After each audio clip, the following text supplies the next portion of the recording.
I would give you some instructions on some of the techniques on how to make strawberry jam. There is a lot of different techniques, and if you don't know these typical techniques, then it could come out a little different. It may not come out that right.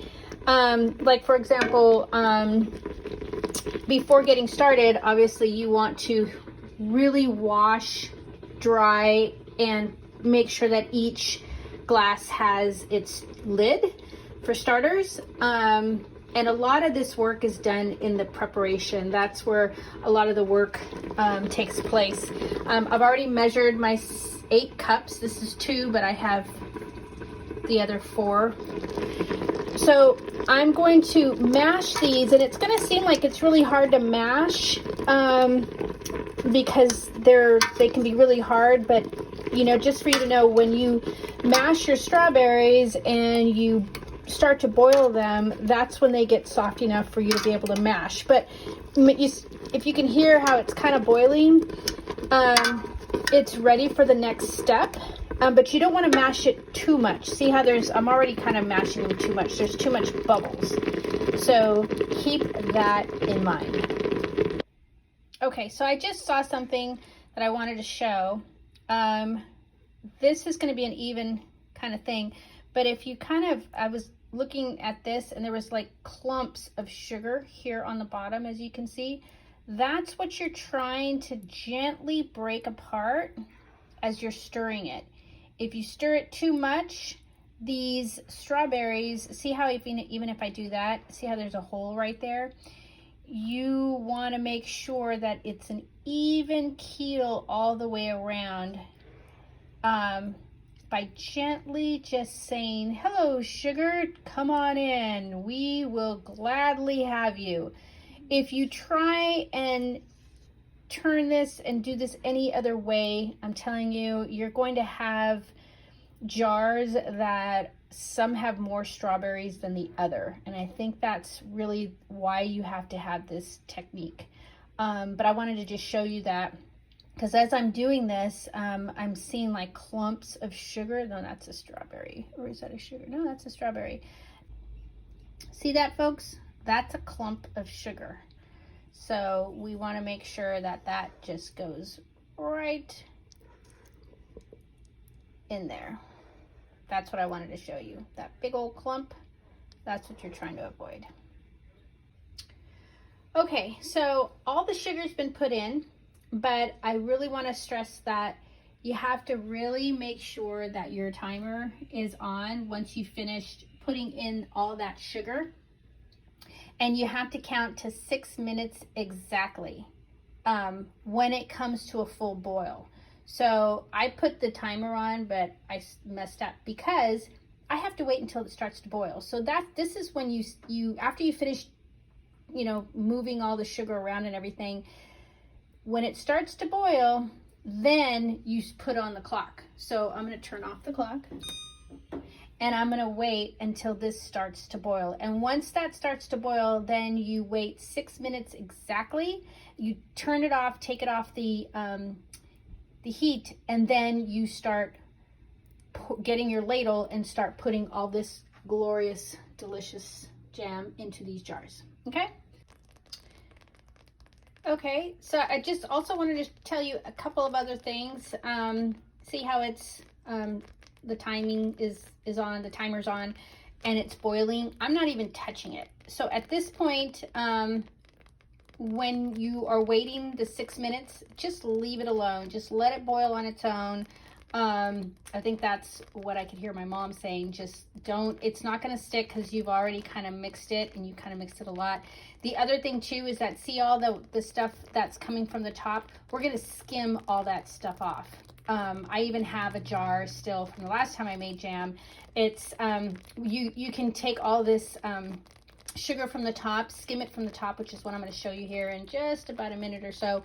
And then you can save that, and I actually use that to whip in butter and syrup for my pancakes. It's ridiculous, so delicious. But anyways, I'm going to come back in another minute and a half, and I'm going to show you how I'm going to skim it.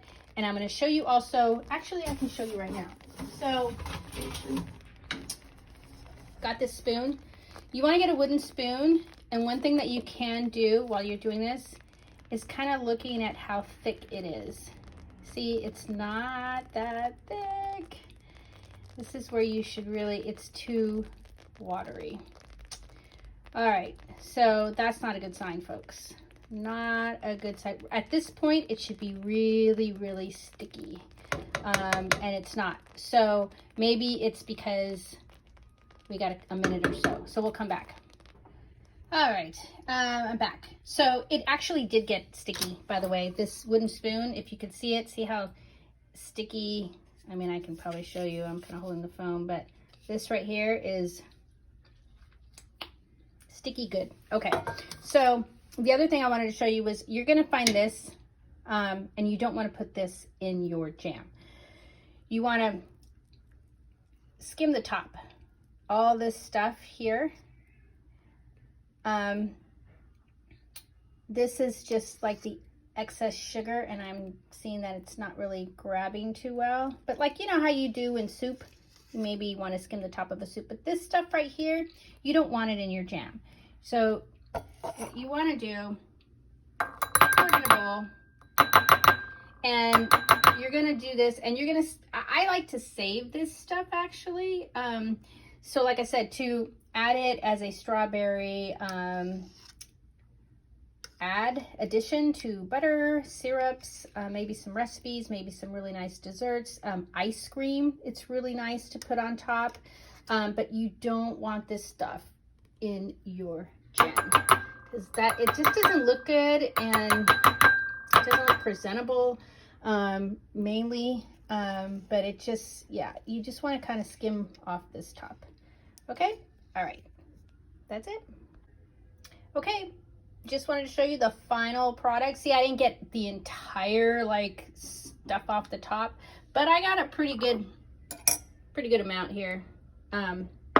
So that's what it should look like. Now what I'm going to do is start pouring all this stuff into the jars. Okay, so I'm going to do this, and I'm also going to show you another trick here. You want to make sure that the jars are securely down, and you certainly don't want to pick it up and pour it from here to here. No, you want to keep the jars on the countertop, which is why you have the newspapers. So when you do this, and I went ahead and put the pot right directly on the counter for this because it can get really messy, which is why we have the newspapers. What you want to do is you want to, sorry, here's where it is. You want to grab this, and then I'm going to start with the wider mouth, actually, these ones. And then I'm going to start just pouring them in here. Now, really, really important, do not lift this up. Leave it there. What happens is if you lift that jar, that's why I have to constantly do this from here all the way to here. Because if you lift the jar up, chances are you're going to break the jar and you're going to have jam all over, from what I hear, your counters. So I just listen. I don't try and, you know, figure it out or, hey, is this really true? No, I'm just going to leave it in there. Leave the jar on the counter. And when you fill this up, see, I already have like holes of like where there's no strawberries probably. You're going to want to bring it probably as much to the top as possible. See how you have all that to the top? You want to leave a little bit of room for the wax. I just give you instructions on that. You burn the wax. I use actually a tin can, an old tin can. I throw the wax in there. I let it heat up. I grab a big old mitt, you know, and then I pour the can and I pour. But you have to let this completely cool down also. If you put the wax when it's still warm, that's not a good thing too, because the wax obviously is going to seep down, which is what I did actually. But so you want to let this cool completely, and then leave just a little bit of a rim on top. And then like maybe tomorrow you come back, pour the wax in. And the only reason why you put the wax in is so that it could last for months and months and months. Yes, you're not supposed to eat all this sugar all at once. It lasts you for like a year. You could actually store these and wait till next strawberry season for you to make another batch.